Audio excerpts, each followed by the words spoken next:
Hey you guys, welcome back to See Mindy Mom. If you are new to my channel, I'm so glad that you found me. Welcome to my kitchen. Today I am sharing with you some tried and true, no fail, all-time favorite crockpot recipes. If I don't know what else to make and I want to throw something in the crockpot, these always come through for me. These recipes always come through for me. So all of these recipes get the stamp of approval from me and my family of 5. So let's dive in and hopefully there's something here for you.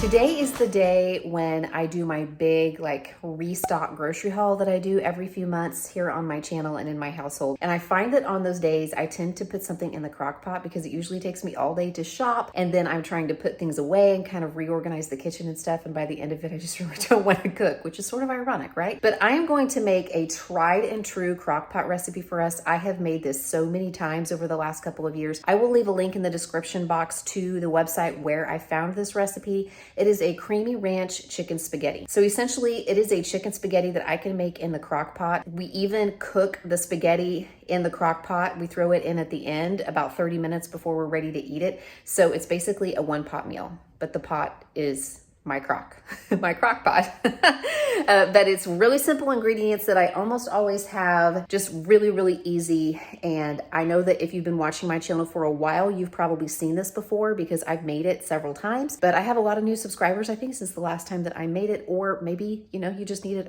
a reminder. So let's get it started. Okay, you guys, this is basically it. This recipe is chicken broth, a package of ranch dressing mix, and normally I make this myself, but when I opened up my refrigerator and looked at my little jar that I keep my homemade mix in, I didn't have enough for this recipe. So thankfully I had one of these hanging out in my pantry, so I'll just use that today. A tablespoon of minced garlic, 1 package of cream cheese, 1 8-ounce block of cream cheese. Sometimes I just use half, and 4 cups of chicken broth, but I usually just use 4 cups of water and then I add a tablespoon or 2 of this broth base in there. That's basically it. You throw that into the crock pot and you cook it until the chicken's done, and then you shred it up. And I always put the cream cheese just right on top so that it gets soft and melty and it's easy to stir in. And then you come back to the crock pot after that's done and you throw in 8 ounces of spaghetti and let it cook on high for another 30 minutes, and voila, you have some creamy ranch chicken spaghetti in the crock pot. Let's get it going.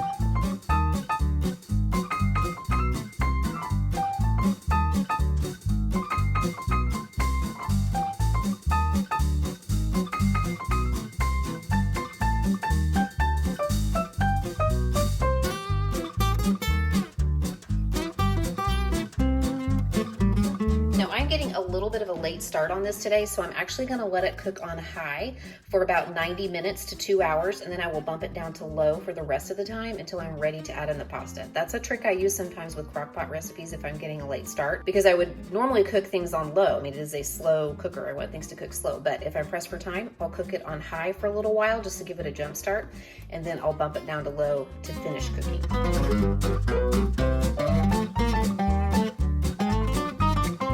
Okay, so the chicken is done cooking. I have shredded it up and I've stirred in the cream cheese, and it's not much to look at right now, but now I'm going to add 8 ounces of spaghetti. I weighed this out on my scale so that it would be, close to 8 ounces, but that's about half of a 1-pound box. And I just go ahead and make sure that it's submerged. That's why I like to go ahead and break the spaghetti up into small pieces, but I'm gonna make sure that that is kind of submerged in all of the liquid. And I'm gonna put the lid back on and let it cook on high until the noodles are done.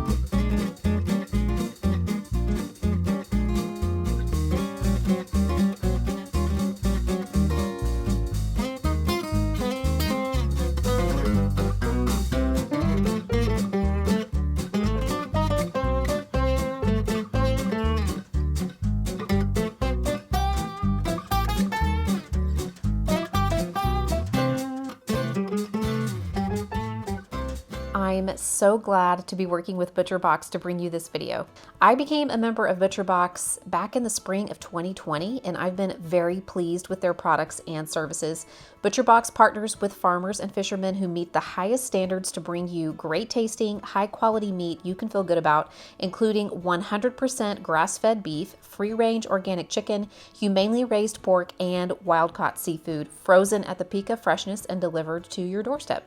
ButcherBox is dedicated to treating animals, farmers, and our planet with respect, which is why animal welfare, fair wages, and sustainability are key components of their business. Even their boxes are curbside recyclable and made from recyclable materials. ButcherBox offers several different subscription plans on their website. You can choose from boxes that are curated for you or opt for one of their popular customized boxes to choose exactly the cuts you and your family need. With the customized box, which is what I always get, it's easy to make your selections from the ButcherBox website, and you can change up what you get each time. You can even change your type of subscription box or the frequency of your deliveries.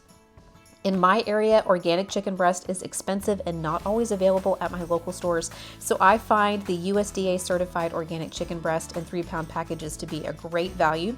We have also been very pleased with many of ButcherBox's beef items like roasts, steaks, and ground beef. But my favorite item to order from ButcherBox is their pork shoulder roasts. I cannot get this quality of pork in any of my stores locally, and from ButcherBox, the value can't be beat. One of these roasts will usually feed my family for 3 to 4 meals. ButcherBox also offers exclusive deals to their members for special products or additional discounts and ways to save. They also have great deals you can add on to your subscription box. For the best value, I recommend ordering their bacon as an add-on, and I usually recommend this method for ordering their ground beef as well. However, ButcherBox is currently running a special where new members can get free ground beef for the life of their membership when they sign up between September 7th and October 14th.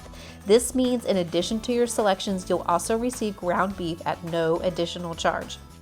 To access this deal and check out ButcherBox, follow the link in the description box below. Be sure to enter your email and qualify for free shipping.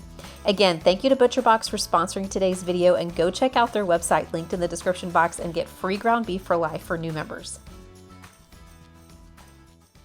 So I am getting ready to start prepping a pork roast for the Crockpot. And I find the pork butts or the pork shoulders to be the best value item that I can get from ButcherBox. And usually just one of these can create 4 or even 5 nights worth of meals for my family. Now I cook this in the Crockpot, and the recipe that I use is from a website called kevinandamanda.com. It is for perfect pulled pork, and I will leave a link to the description box below. I've been using this recipe for years, and it is very simple. It doesn't require a lot of work, but it does require time because the instructions are to brine the pork roast ahead of time, and I really do think that that makes a difference. And then the dry spice rub that it gives you instructions how to make, it's just basic spices that I pretty much always have on hand in my cabinet. So after it's done brining, I take it out and rub the spices on it and put it in the crock pot to cook all day. And then after 10 to 12 hours on low, I have a fall off the bone tender pork roast that I can use for so many different things. Now I say fall off the bone because I have always used a bone-in pork roast from ButcherBox whenever I make this recipe, but this time I accidentally requested the boneless pork butt roast, so we'll see how it works with the boneless. I just prefer the bone-in because number one, I think it adds a little bit of flavor, and number two, it's not really any extra work because this creates such a tender roast that I could just pull that bone right out of the crock pot when it's done cooking. And number three, then I have that bone that I can use maybe to make broth for recipes that I want to make later on down the road. The boneless pork shoulder is at least 3.5 pounds. That's what it's advertised on their website at the time that I'm filming this, and they sent me a 4-pound pork roast, and I have found that to be the case with the bone-in pork roasts that I've ordered previously. They're usually bigger, so I really feel like that weight amount that they're advertising is an at least. You can know that you're going to get a minimum amount of what they're advertising on their website, but sometimes I've gotten lucky and I've gotten a little bit more than that too.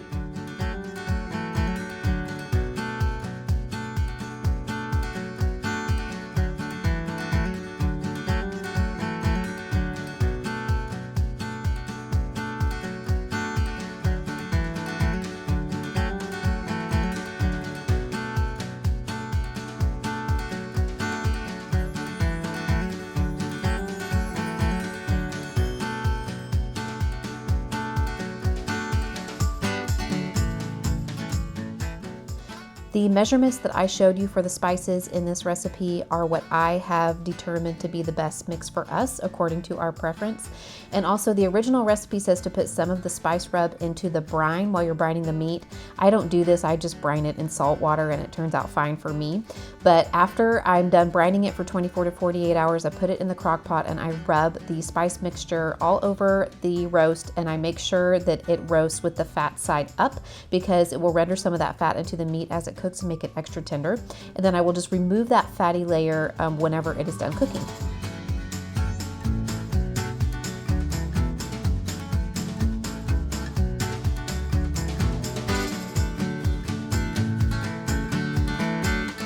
Okay, my roast has been cooking all day. It smells fantastic. I've already removed the little fatty layer from on top, and you can see like I don't even need 2 forks. Like I can shred this up with 1 fork. I cannot put into words how delicious this smells. It's not a saucy pulled pork, like a barbecued pulled pork. I actually just like it with just the seasonings, and I didn't add any moisture to this crock pot, no broth. These are just the juices that it rendered. Oh, it smells fantastic, and it shredded so easily. It's really tender.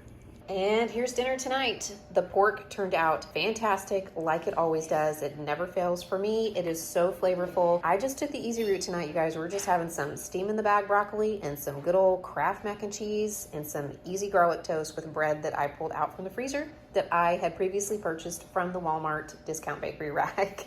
So that's dinner tonight, and this always makes plenty to make more meals. So tomorrow night we're gonna have it on some baked potatoes, and then I am probably going to freeze some of it along with some other items to take some meals to my sister, like maybe a few items to help make tacos with it or sliders. I've also done pizzas with leftovers of this pulled pork. It is so delicious. It stretches a long way. It makes a lot of meals for my family, and thank you again to ButcherBox for sending it. And I will be sure to leave this recipe for the pulled pork that I used linked in the description box below.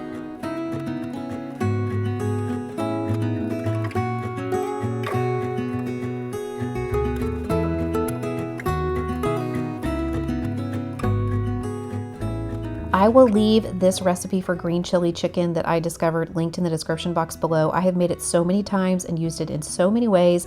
We have eaten it on potatoes, on rice, we've made salads with it, we've made tacos with it. It just is really, really versatile.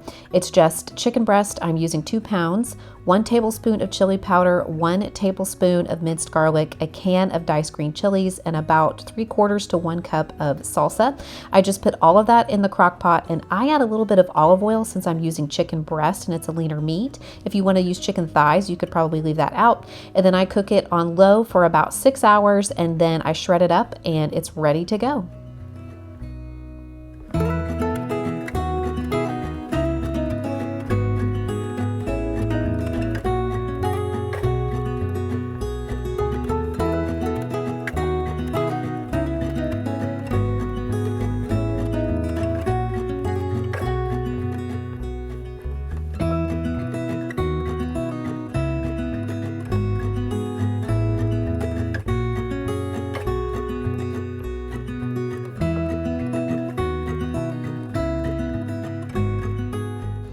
As I said before, I have used this chicken in so many different ways. Tonight I'm just making tacos, and I'm having that with a little bit of refried beans and rice and then some homemade pico. This always produces enough for lots of leftovers. I've used it for lunch preps before. It's just a great go-to recipe.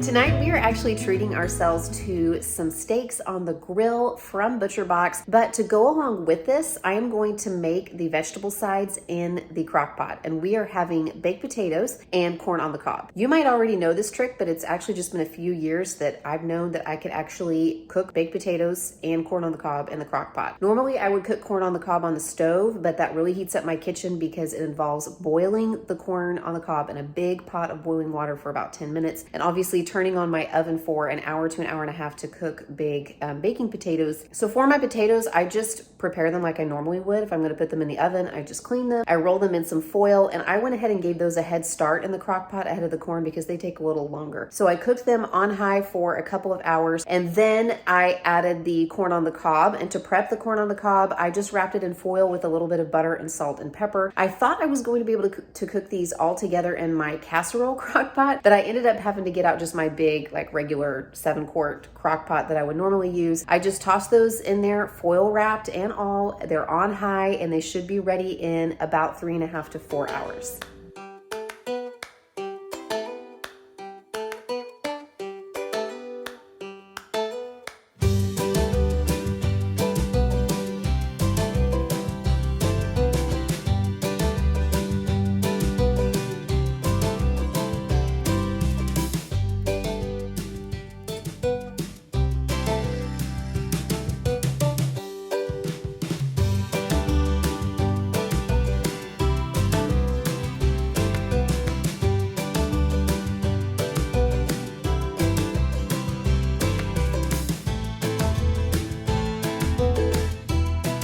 All right, you guys, that is what I have for you today. Thank you again so much to ButcherBox for sponsoring this video. Be sure to check them out. Visit them via the link in the description box below. Until next time, you guys, bye.